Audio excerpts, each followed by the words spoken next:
it's Jack Murray here from JackMurrayTV, and you saw that my daddy beat me to the chairs here.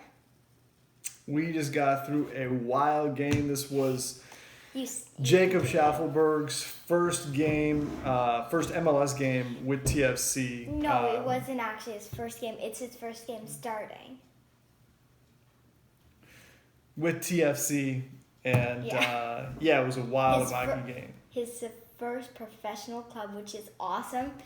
I'm sure he was beaming that he was for the first time on the starting 11 for the first time on TFC. So they propped up Nova Scotia. Mentioned Port Williams a couple times. That was pretty nice. They're like Nova Scotia because of course you've met him and got his autograph. And so I'm actually from Nova Scotia, and he came to one of my practices at one time, and he signed everybody's thing, so it was really cool, and I got him to sign my shoe, and then I retired them so I could keep them forever, and then I got some new shoes. But that was pretty awesome getting to meet him and talk to him, and his shot up close is absolutely amazing. You saw it too because you were at that practice. Yeah, I saw it. So, game started off with a bang. Sabasa Endo with a goal in the first minute, at the 33rd second. 32. Coming off a cross from Jacob none other than Sheffelberg. Jacob Sheffelberg. Took a little bit of a tip, a little bit of a deflection, and he was able to stab it home. Boom! Game starting off to a good start. For TFC. That is the fastest goal in franchise history, which I'm pretty sure means TFC. Then, in about the 17th minute, handball in the box called against Pozuelo. It was in the box, and it might have been a kind of intentional handball. I don't know. For me, it was a really close call. We just saw one of these in the Women's World Cup where they're giving a penalty for someone that's not in play, not a lot of contact, moving away from a scoring position, and it just kind of turns into a penalty. And to me, I don't know. That's a little bit. I mean, he just doesn't agree with it. Yeah, it is what it is. I mean, I can see why it would be called, but also, definitely soft in my opinion. It's definitely soft in my opinion too. So I'm with him on that one. Everything that he said. So up to that point, Toronto was just dominating, doing great.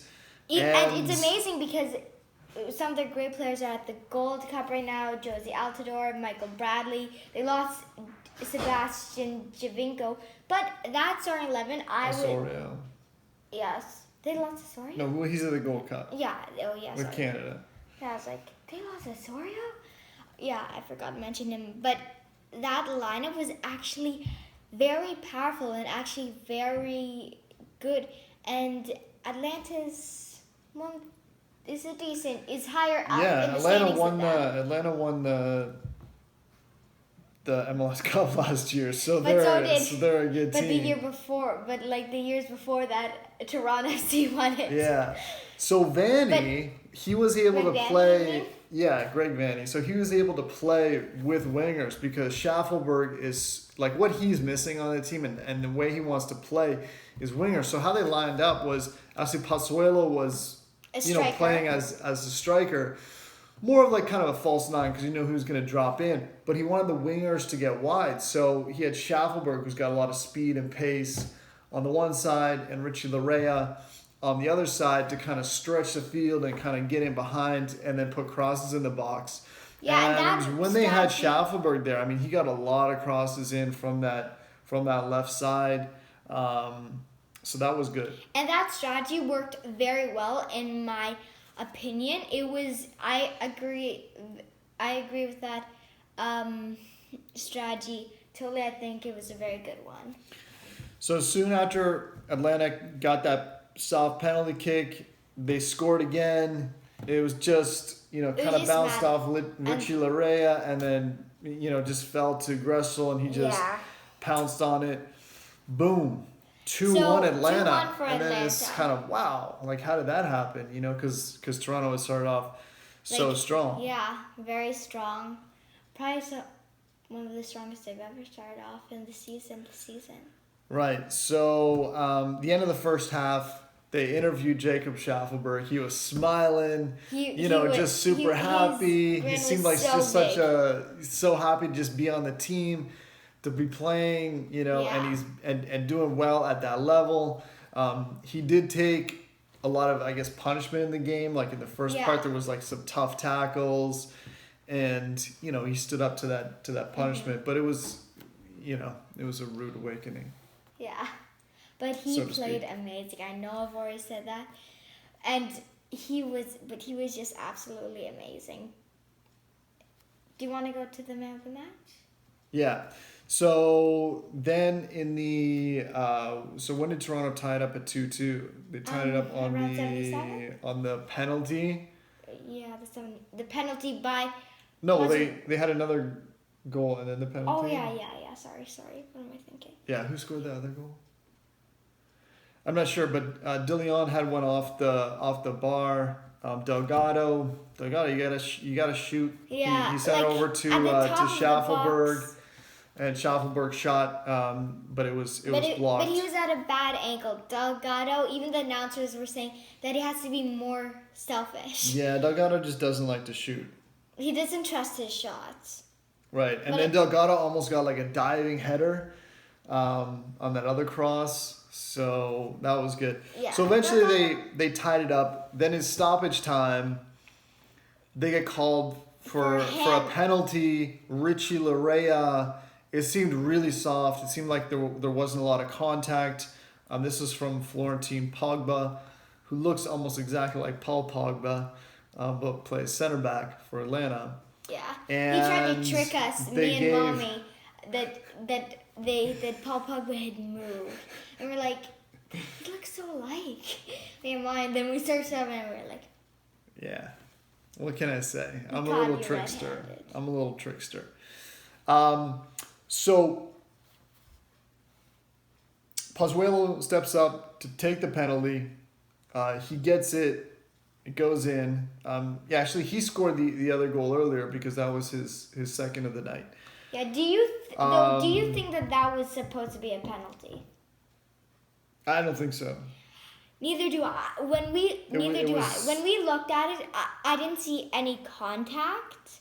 So I think it was more of a dive, as much as it hurts me to say that it was a dive for my team. It looks like a dive. Then at the end, this is also in the dying minutes, Atlanta gets a free kick.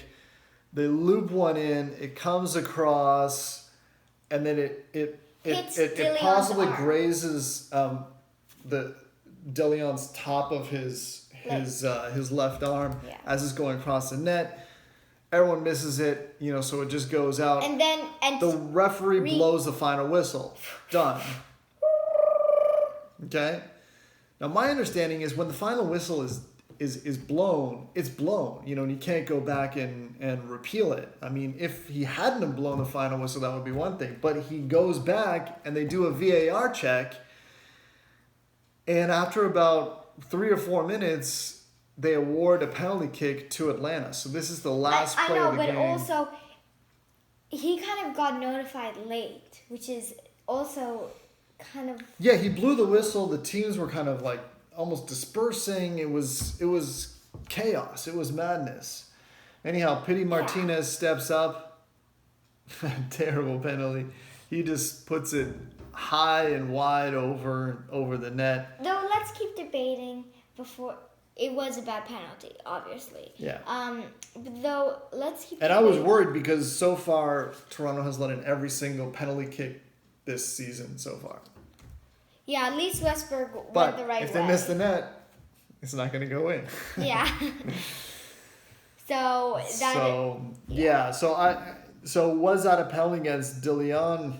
I don't know. It seemed really soft. His arm was really close to his body. It didn't look like he was trying to bop it out. So, in my understanding of how soccer should be played, I didn't think there was enough in it to call a penalty on that. Mm-hmm. What Though about it you? was, well, it did kind of graze his arm, and he did kind of deny it, which Yeah. I don't like. Well, it looked actually, like. if I mean, you it's hard to tell exactly. Well- you know, but Well, if you see it and it does hit his arm, I don't like when players deny it. So it's kind of really takes the honesty out of the game. So I don't like that. So kind of, yeah, that is kind of. But there's a lot of penalty. diving. I mean, that's kind of the problem. Yeah, You know, the with biggest soccer. problem with soccer. The biggest problem with soccer Is is the refs and the refs and it's not the calls. and it's not necessarily that the refs are not doing a good Yes, job. it's It's just just the refs, the- it's just the kind They're of also different. They're also the different. subjective nature of the calls and the fact that players dive and they kind of go for it. And in my league, you know, there's this guy that dove, and then I'm like, you know, he was like, you dove, and he basically like admitted it, you know, and that's kind of the thing. He's like, yeah, well, I felt contact, you know, because players know what they're kind of looking for, and they'll play for it. You know, they'll try to simulate. Personally, I think they should call more simulation yellow cards, and you know, But the reason why it's do that sometimes and so try to draw different it out is of the because they're different refs, and I know they've been trained to do the same thing, but they're all a little different in their own way. So but some each situation's a little bit different too. yes, You know, that like if is the arm so. is like here or the arm is like here, that's kind of different. And the players are denying it. It's not totally the refs. Yeah. Anyhow, wild game. And Jacob very exciting. And Congratulations to Jacob Sheffelberg. yeah, he was. In my opinion, he was the man of the match. Yeah, he was phenomenal. I actually didn't see who was the man of the match, but I think it's Jacob Sheffelberg. And you? I'll go with Jacob Sheffelberg. Great job, Jacob Sheffelberg. Jacob Sheffelberg, and also it was nice to see Sebastian Endo get a goal and really find some good chances up there. Yeah, and with some of the guys away at the Gold Cup. yes, So that's all we got for you guys. So we'll see you on the Great next game. video. We'll see you on the next one. Check it Bye. out. And check him out on JackMurrayTV. Subscribe to him and like this video. Subscribe and tell all your friends. Bye. All of them.